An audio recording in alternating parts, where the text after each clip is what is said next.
Assalamualaikum dan salam sejahtera. Bersama lagi dengan saya, Cikgu Lia Osman bagi mata pelajaran Bahasa Melayu tahun 5. Pada kali ini murid-murid, kita akan meneruskan pelajaran bagi tajuk Bubur Lambuk Perpaduan. Tema keempat, unit ke-11. Tajuk kali ini adalah melibatkan kemahiran membaca.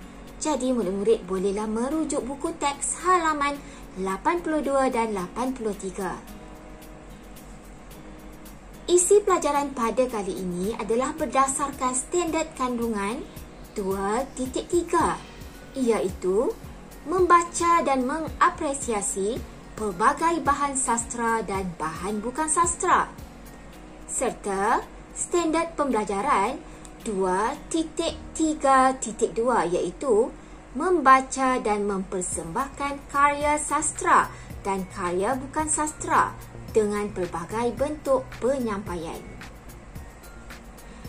Objektif pengajaran dan pembelajaran pada kali ini ialah di akhir pengajaran dan pembelajaran ini, cikgu berharap murid-murid dapat membaca dan mempersembahkan 5 perenggan karya sastra dan karya bukan sastra dengan pelbagai bentuk penyampaian.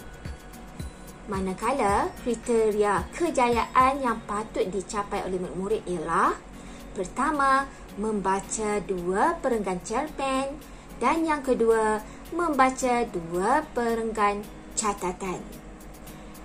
Jadi murid-murid, mari kita teruskan pelajaran pada hari ini.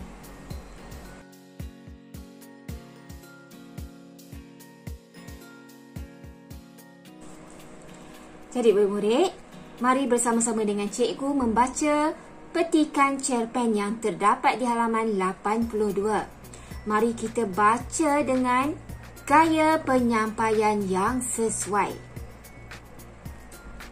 Farisha membacakan Rubini dan Syufen petikan cerpen ilham kakaknya, Bubur Lambuk Perpaduan. Amin terus mengayuh basikalnya ke balaraya. Suraj dan Ahmeng mengikurinya. Atuk, bubur lambuk dah habis. Laung Amin sejurus dia menyandarkan basikal di pagar. Kami perlukan banyak lagi, Tok. Ada beberapa buah rumah lagi yang belum dapat. Sambung Suraj pula dengan termengah-mengah akibat kepenatan. Pak Osman tersenyum. Cucu dan rakan-rakan memang rajin membantu. Mereka mengagihkan bubur lambuk perpaduan itu dengan lancarnya. Zaman kanak-kanak memang menyeronokkan. Amin, Suraj dan Ahmeng tidak pernah menolak jika diminta untuk membantu Pak Osman di balaraya. Jam menunjukkan pukul 6 petang. Masih sempat lagi bubur lambuk itu sampai ke muka pintu rumah penduduk kampung sebelum waktu berbuka puasa. Penduduk kampung beragama Islam bolehlah menjadikan bubur itu sebagai juadah berbuka puasa, manakala yang bukan Islam boleh menikmatinya sebagai juadah iringan makan malam nanti. Rezeki sesuap sama dirasa. Saban tahun, penduduk kampung menantikan bubur lambuk perpaduan masakan Pak Osman. Sejak pagi lagi, penduduk kampung Seri Cempaka sudah memenuhi balaraya itu. Mereka bergotong royong untuk menyediakan bahan masakan, memasak dan membungkus bubur lambuk.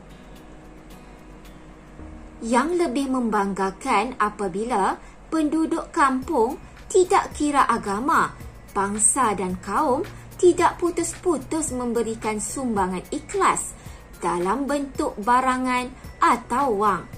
Sepakat membawa berkat. Mungkin inilah sebabnya bubur lambuk perpaduan enak dan sedap. Terima kasih saya ucapkan kepada semua. Kita bersurai dahulu. Jangan lupa ambil bungkusan bubur lambuk masing-masing, ucap Pak Osman selepas siap berkemas. Amin, rakan-rakan dan penduduk kampung melangkah pulang dengan gembiranya walaupun penat seharian bekerja.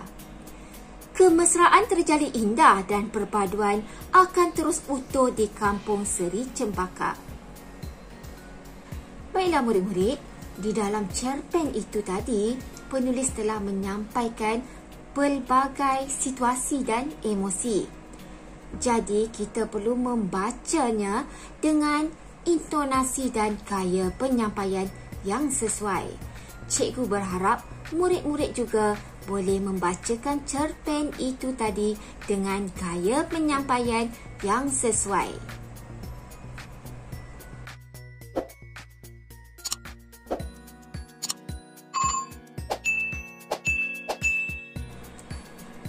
Baiklah murid-murid, mari kita membaca catatan pula.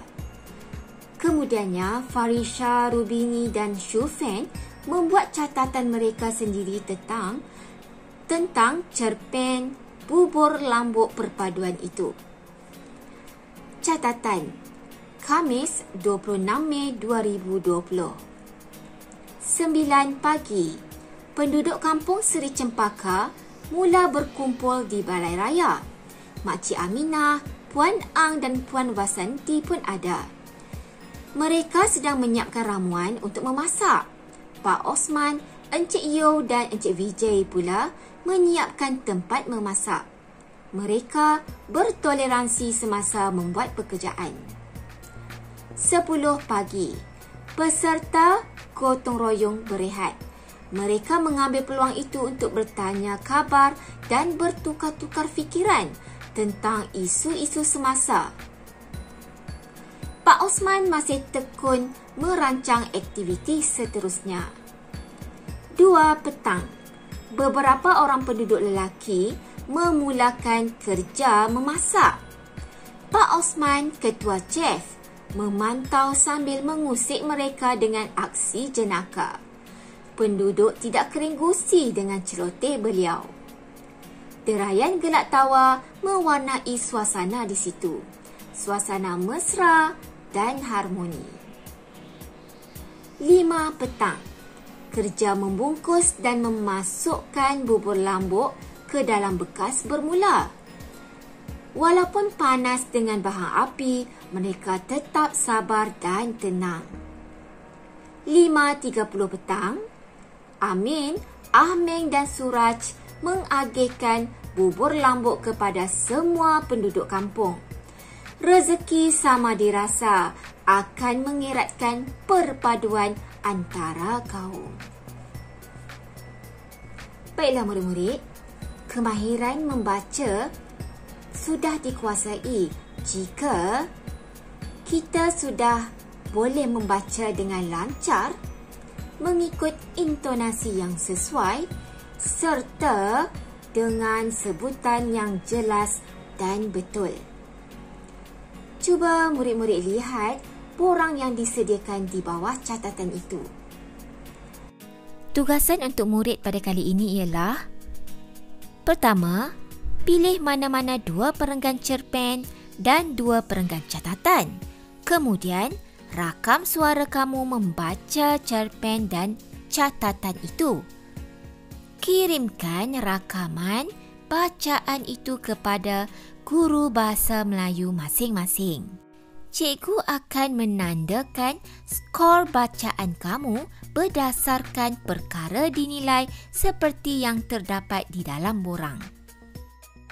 Baiklah, sebelum cikgu mengakhiri pengajaran dan pembelajaran pada hari ini, cikgu berharap murid-murid dapat membuat sedikit latihan di dalam pautan Google Form yang cikgu sudah sediakan di bahagian description di bawah.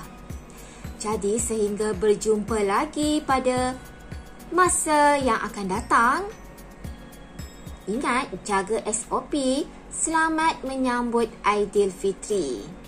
Bye-bye.